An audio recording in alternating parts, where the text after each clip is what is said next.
30. That is the number most people carry around in their heads when someone mentions ancient humans, cavemen, or early hunter-gatherers. 30 years old and finished. Life over, before you would qualify for a mortgage today. It is one of the most repeated facts about the human past, and it is also badly misleading. In 2007, anthropologists Michael Gervin and Hillard Kaplan pooled demographic records from Hadza foragers in Tanzania, Ache foragers in Paraguay, Hiwi foragers in Venezuela, and several other traditional societies still living largely outside industrial medicine. They asked a different question than the one that produces the number 30. Not how long does the average newborn live, but how long does an adult who survives childhood actually live? The answer was nowhere near 30. Across these populations, the modal age of adult death, the single most common age at which a grown adult actually died, fell somewhere between 68 and 78 years old. Grandparents, great-grandparents, in more than a few cases, walking, working, and telling stories decades past the age modern pop culture assumes any Stone Age person could reach. But there is a detail that almost never makes it into the popular version of this finding. That number, 68 to 78, was not the same across every group Gervin and Kaplan studied, and it was not the same within any single group either. In some ancient and traditional populations, surviving to old age was the ordinary outcome of surviving childhood. In others, living past 40 was already unusual, and reaching 70 put a person in a category almost nobody else in their community ever reached.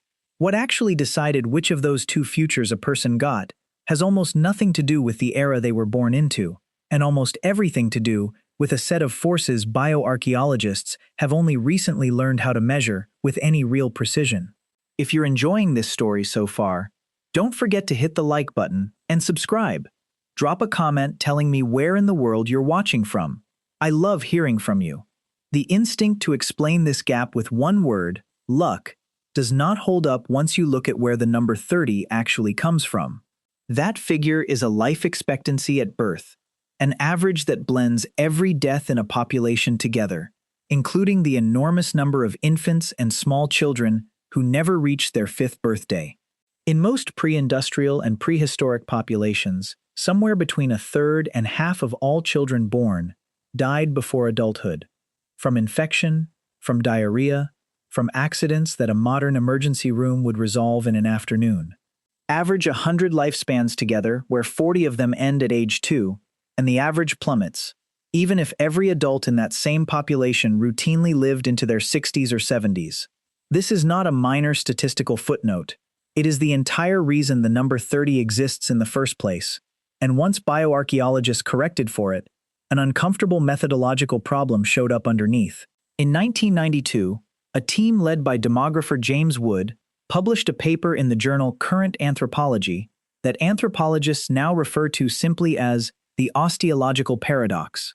Wood and his co-authors pointed out that skeletons cannot tell you directly how healthy a population was because the skeletons available to study are, by definition, the ones that died.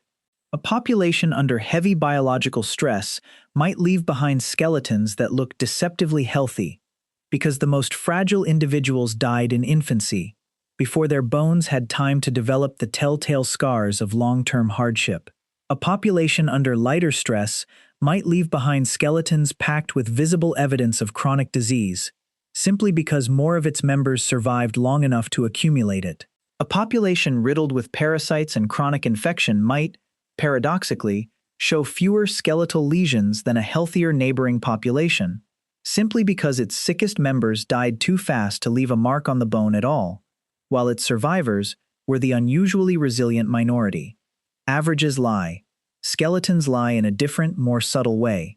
The only way past both problems is to stop asking what an entire population's average lifespan was, and start asking a sharper question. Among adults who made it past childhood in a given ancient community, what determined whether that specific person joined the group that reached old age, or the group that did not? Start with the populations where reaching old age was closest to routine. The Hadza of northern Tanzania, studied for decades by demographers including Kristen Hawkes and Nicholas Blurton Jones, live by hunting game and gathering tubers, berries, and honey across dry savanna. Blurton Jones's long-running demographic surveys recorded women in their 60s and 70s working alongside their daughters and granddaughters, digging roots for hours at a pace that younger observers struggled to match. Hawkes used this data to build what she called the grandmother hypothesis, the idea that post-reproductive women who kept working and provisioning their grandchildren gave those children a measurable survival advantage, which in turn gave natural selection a reason to favor a long post-reproductive lifespan in the first place. A Hadza woman past childbearing age was not a drain on the group's resources. She was often one of its most reliable food producers. The Ache of eastern Paraguay, studied extensively by Kim Hill and Ana Magdalena Hurtado, showed a similar pattern despite living in an entirely different environment, dense subtropical forest rather than open savanna. Among the Ache, adults who survived to age 20 had a strong statistical chance of living into their 60s, and demographic modeling by Hill and Hurtado found that the birth of a healthy adult's own grandchildren often coincided with a documented rise in that grandparents' provisioning effort.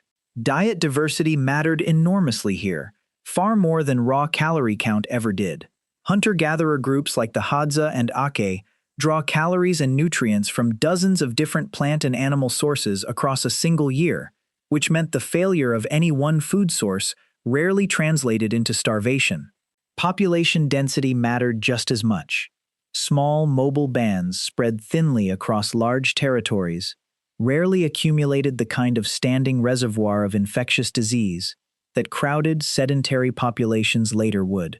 Tuberculosis, measles, and many strains of intestinal parasite depend on a critical mass of hosts living close together to sustain a chain of transmission, and a band of 20 to 40 people moving camp every few weeks simply did not provide that. None of this means hunter-gatherer life was gentle. Childbirth carried real risk. Serious injury from a hunting accident, a fall, or an animal attack could be fatal without modern surgery. But for an adult who survived childhood, avoided major trauma, and belonged to a group with reliable access to varied food, the odds of reaching what we would now call old age were genuinely good. Anthropologist Nancy Howell reached a similar conclusion decades earlier through her long-term fieldwork among the Kung of the Kalahari, painstakingly reconstructing individual life histories through interviews and genealogies rather than skeletal remains, and found the same shape to the data, a population in which most adults who cleared their early years went on to live into old age, surrounded by grandchildren and great-grandchildren. Girvan and Kaplan's cross-cultural number, that 68 to 78-year modal lifespan, was not an aberration in these populations. It was close to the expected outcome, now moved to a population living under an entirely different set of pressures, and the picture reverses almost completely. Beginning roughly 10,000 years ago in the Fertile Crescent, and independently in several other regions over the following few thousand years, human communities began committing themselves to farming, to fixed settlements, and to a diet built around a small number of staple grains instead of dozens of wild foods. Bioarchaeologists George Armalogos and Mark Cohen, compiling skeletal evidence from dozens of sites worldwide in their landmark 1984 volume Paleopathology at the Origins of Agriculture, documented a pattern that surprised even some of the researchers who produced it. The populations that transitioned to farming did not get taller, healthier, or longer lived. In sample after sample drawn from the eastern Mediterranean, the Nile Valley, and the Ohio River Valley, average adult male stature dropped by several centimeters within a few thousand years of the shift to grain-based farming, a decline large enough to show up clearly in long bone measurements from a single excavated cemetery. Enamel hypoplasia, horizontal defects in tooth enamel that form when a child's growth is interrupted by illness or malnutrition, became far more common. Porotic hyperostosis, a spongy pitted lesion on the skull, associated with chronic anemia, appeared at rates well above what foraging populations in the same regions had shown. Clark Larson, a bioarchaeologist who led the long-term skeletal research program at Catalhoyuk, one of the largest and best-preserved early farming settlements in the world, located in what is now central Turkey and occupied from roughly 7100 to 5950 BC, published a detailed synthesis of the site's health record in 2019. Larson's team found infection rates climbing over the centuries of the settlement's occupation, alongside worsening dental disease from a diet increasingly dominated by starchy cereal, and physical stress markers in leg bones consistent with the repetitive, grinding labor of tending crops and hauling water and fuel into an increasingly crowded settlement. Catalhoyuk, at its peak, housed several thousand people living in mud-brick houses, packed so closely together that residents entered through holes in the roof and walked across rooftops to move through the settlement. That density, useful for defense and cooperation, was catastrophic for disease transmission. Waste accumulated, grain stores drew vermin. Close, continuous contact between hundreds of people who rarely left the settlement created exactly the conditions infectious disease needs to become endemic rather than occasional. None of this means every farmer died young, while every forager lived to be elderly. Some early farming communities, especially ones with access to diverse crops, livestock, and trade, fared much better than others. But as a broad pattern across dozens of excavated sites on multiple continents, the shift toward agriculture correlates with a measurable decline in the odds that an adult who survived childhood would go on to reach old age. The same technological revolution that allowed human populations to grow larger than ever before also, for a significant stretch of that transition, made individual old age noticeably harder to reach. Bigger populations, in this specific and counterintuitive sense, did not mean longer individual lives. Sometimes they meant the opposite, a trade that early farmers themselves had no way of measuring and almost certainly never consciously chose. Widen the lens further, past individual communities, and past the shift to farming, and the same pattern shows up at the level of an entire species. In 2004, paleoanthropologists Rachel Kaspari and Sang-Hee Lee published a study in the Proceedings of the National Academy of Sciences that examined thousands of fossil hominin teeth, from early Australopithecines through Neanderthals and into early modern humans, using dental wear patterns, a method built on the steady, measurable rate at which chewing grinds down tooth enamel and dentin over a lifetime, to estimate age at death for individuals whose skeletons were often too fragmentary for other aging methods to work at all. Kaspari and Lee calculated what they called the OY ratio for each population, the ratio of older adults, individuals who had lived long enough to become grandparents, to younger adults who had only reached prime reproductive age. Across most of human evolutionary history, including among Neanderthal populations in Europe and Western Asia, that ratio stayed remarkably low. For every older adult in the fossil sample, there were roughly 2 younger adults, meaning grandparent age individuals were the exception rather than the expectation, even among fully grown, healthy hominins who had already survived the dangerous years of childhood and young adulthood. Then, in the population Kaspari and Lee classified as early modern humans of the Upper Paleolithic, roughly 30,000 to 40,000 years ago, that ratio flipped. Older adults became common enough that the OY ratio in some samples reached close to 20 older individuals for every 10 younger ones, a change so sharp that Kaspari and Lee called it a longevity revolution rather than a gradual trend. This was not a difference in maximum lifespan. The oldest individual Neanderthals sometimes lived to ages comparable with the oldest early modern humans. The difference was in how many individuals in each population actually reached old age at all, which is precisely the same distinction that separates the Hadza's modal lifespan of 68 to 78 from a population where reaching 40 was already unusual. Kaspari and Lee's own interpretation connected this shift to the same logic behind Kristen Hawkes's grandmother hypothesis. A population with more surviving grandparents has more accumulated ecological knowledge in circulation, more hands available for childcare and food provisioning, and more capacity to pass complex skills like tool-making, tracking, and plant knowledge across multiple generations at once. Whether that demographic shift helped cause the cultural explosion visible in the Upper Paleolithic archaeological record, or resulted from it, remains genuinely debated among researchers in the field. What is not debated is the pattern in the fossil teeth themselves. Somewhere around 30,000 to 40,000 years ago, for reasons still not fully settled, a much larger share of modern humans started living long enough to become someone's grandparent than had ever been true of any hominin population before them. If you're hooked on this story, make sure to subscribe and turn on notifications so you never miss an upload. Your support means everything and helps me bring you more emotional stories like this one. If disease and diet explain much of the gap between different ancient communities, they are not the whole story, and the hardest version of this problem involves neither.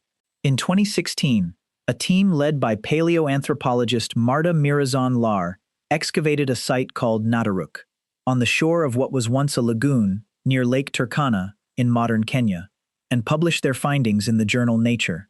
What they found was the skeletal remains of at least 27 individuals, men, women, and children, dated to roughly 10,000 years ago, showing blunt force trauma, arrow wounds, and in several cases, hands bound before death.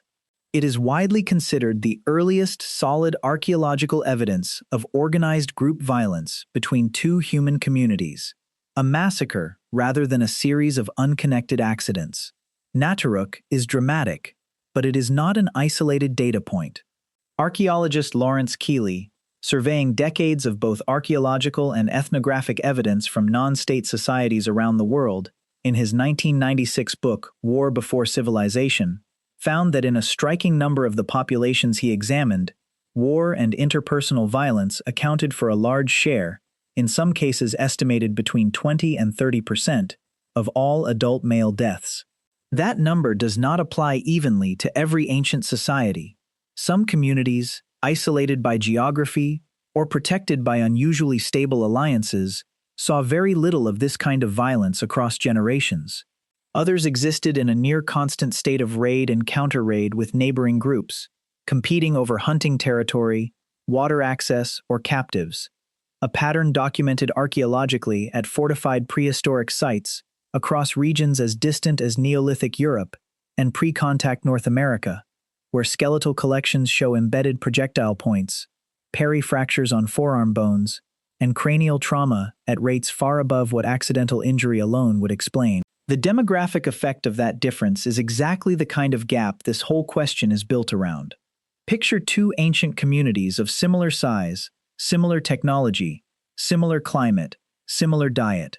In one, interpersonal violence is rare, a handful of deaths per generation. In the other, roughly a quarter of all adult men die by violence before old age, cut out of the population, well before disease or accident would otherwise have claimed them. An adult man born into the first community has a real chance at Gervin and Kaplan's 68 to 78-year modal lifespan. An adult man, born into the second, is, on a population level, facing odds closer to half that, not because his body ages any differently, but because a spear, an arrow, or a raiding party removed him from the population decades early.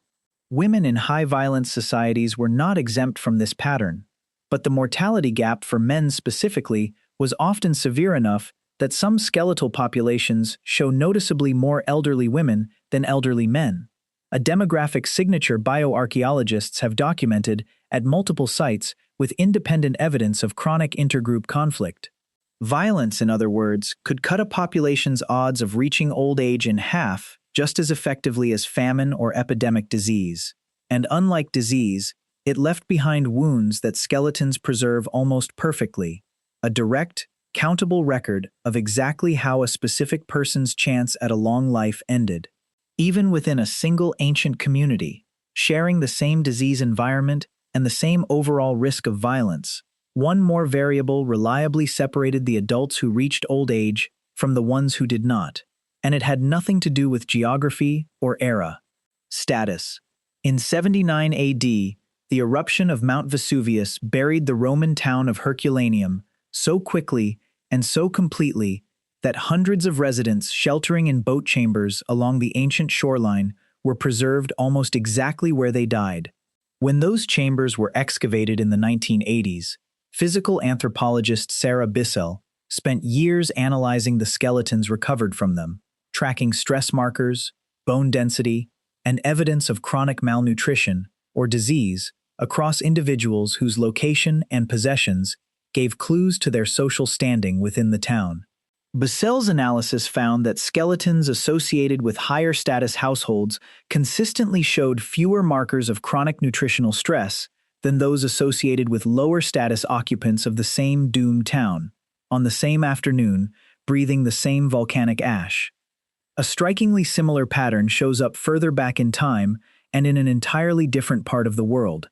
Bioarchaeologist George Armalagos, working with Dennis van Gerven on skeletal populations from Kulubnarti in Sudanese Nubia, found that parodic hyperostosis, the anemia-linked skull lesion, also documented at Catalhoyuk, appeared at meaningfully different rates depending on a burial group's apparent social and economic standing within the same Nile Valley community. Everyone in these populations faced the same regional disease burden. Everyone farmed, or ate, roughly the same staple crops grown along the same river. What differed was access to a wider range of food when the harvest was poor, to better quality grain, to fewer hours of grinding physical labor, and very likely to whatever primitive medical care existed at the time. None of these advantages made a wealthy Roman or a high-status Nubian immune to death. Status could not stop an infection once it took hold, and it could not prevent an accident. And Bissell herself noted cases at Herculaneum, where individuals from evidently wealthy households died alongside everyone else in the same volcanic surge, their skeletons showing decades of better nutrition and still no protection at all against the one event that killed the entire town in minutes. But averaged across an entire lifetime, small, repeated advantages in nutrition and physical strain accumulate into a measurably different set of odds. A child who reaches age 5 having never gone seriously hungry, and who spends adulthood engaged in lighter labor with better food security, carries a body into middle age that has simply absorbed less cumulative damage than a child who repeatedly went hungry and grew up doing punishing physical work from an early age. That gap in accumulated wear, invisible year to year, becomes very visible in a skeleton examined 2,000 years later, in bone density, in tooth wear, in the subtle asymmetries left behind by decades of unequal physical labor. There is one more variable that split ancient lifespans down a very specific line, and it did not track wealth, diet, or violence at all. It tracked sex, and it worked in opposite directions depending on which stage of life a person was in. Bioarchaeologists estimating age and sex from ancient skeletons have repeatedly found a pattern across cemetery populations from multiple regions and periods. Young adult women, particularly women in their late teens and 20s, show elevated mortality relative to men of the same age, a gap that narrows sharply, and in many populations reverses, once women pass their childbearing years. The reason is not mysterious. Childbirth before modern obstetric care carried a real, recurring risk of hemorrhage, infection, and obstructed labor, and researchers reconstructing fertility patterns in early farming populations, building on work like Amy Bogard's research into Neolithic agricultural intensification, have found that settled farming communities generally show shorter average birth intervals than mobile foraging groups. A Hadza or Ache woman, carrying a nursing infant on long foraging trips, typically spaced births 3 to 4 years apart. A woman in a settled farming community, with grain stores nearby and less need to carry a child across long distances on foot, could sustain shorter intervals between pregnancies, sometimes 2 years or less. More pregnancies across a reproductive lifespan meant more individual exposures to the risks of childbirth, and archaeological evidence of maternal death, visible in some cases as fetal or perinatal remains found alongside an adult female skeleton, or in pelvic trauma consistent with obstructed labor, shows up more often in samples from these denser farming populations than in comparable foraging samples. But the same women who survived their childbearing years in almost every one of these populations went on to outlive men of the same age by a meaningful margin. Once past the specific danger window of repeated childbirth, women in ancient populations were, on average, more likely than men to reach genuine old age, a pattern strikingly consistent with what demographers observe in nearly every population studied today, ancient or modern, industrial or not. This is part of why Kristen Hawkes found so many more grandmothers than grandfathers driving the provisioning patterns she documented among the Hadza. It was not that men were absent from old age entirely. It was that the road to reach it ran through a much narrower set of dangers for men, concentrated heavily around violence and physical injury, while for women, it ran through an earlier, and in some ways more survivable, set of dangers concentrated around reproduction. Two different obstacle courses, run by two different groups of the same species, in the same community, at the same time, producing two very different sets of odds for the same finish line. Some bioarchaeologists studying cemetery populations from farming settlements have even used this reversal as a rough dating tool in its own right, treating a cemetery with an unusually high ratio of older women to older men as indirect evidence of a community under sustained reproductive or violent stress, long before any direct evidence of either turns up in the surrounding soil. Put these threads together, and the myth of a single, uniform Stone Age lifespan collapses entirely. The number 30 was never a lie exactly. It was an average badly misapplied, blending catastrophic infant mortality with adult lifespans that varied enormously depending on where and to whom, and in what kind of community a person happened to be born. A person's real odds of reaching old age in the ancient world depended on a specific, measurable set of variables. How many other people lived close enough to spread disease? How many different food sources stood between that person and starvation in a bad year? How much organized violence their community engaged in, whether they were male or female, and at what stage of life? And where their family sat in whatever hierarchy of access existed, even in supposedly simple societies. Stack the best possible version of those variables: a small mobile foraging band, low population density, a varied diet, low rates of intergroup conflict, and something close to equal access to resources within the group, and you get something close to Girvan and Kaplan's 68 to 78-year modal adult lifespan, a real, achievable old age for most people who survive childhood.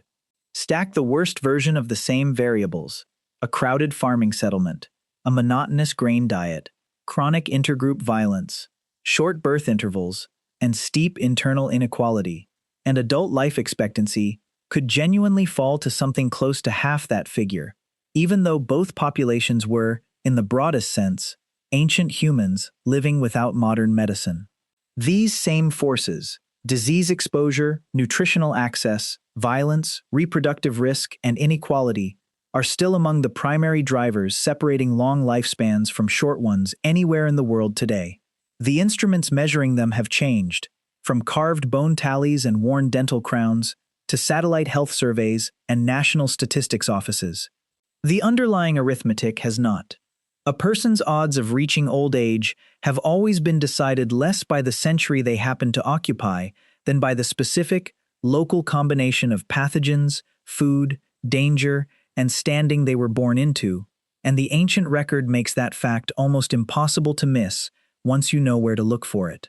Somewhere in a Sudanese burial ground, in a Turkish farming settlement, in a Kenyan lagoon, and in a preserved Roman boat chamber, skeletons are still answering a question their owners never got to ask about themselves: whether their specific life, in their specific body, in their specific circumstances, would be one of the long ones or one of the short ones.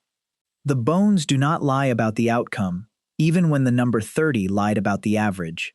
Rachel Kaspari and Sang-Hee Lee's fossil teeth show a species that spent hundreds of thousands of years in which reaching grandparent age was the exception, until, sometime around 30,000 to 40,000 years ago, it started becoming common enough to reshape how that species passed down what it knew. That shift did not happen because ancient bodies suddenly changed. It happened because the conditions surrounding those bodies did: disease, food, violence, reproduction, and status, shifting in ways that could double a person's odds of reaching old age in one community while cutting them in half 50 miles away or 50 generations later. The ancient world never had one answer to how long a human life lasted.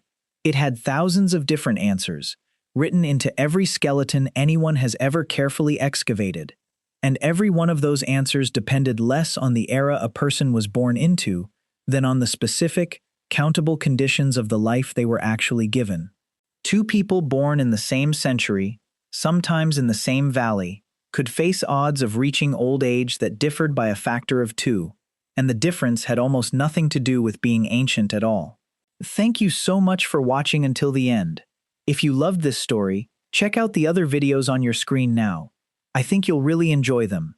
And don't forget to subscribe if you haven't already. See you in the next story.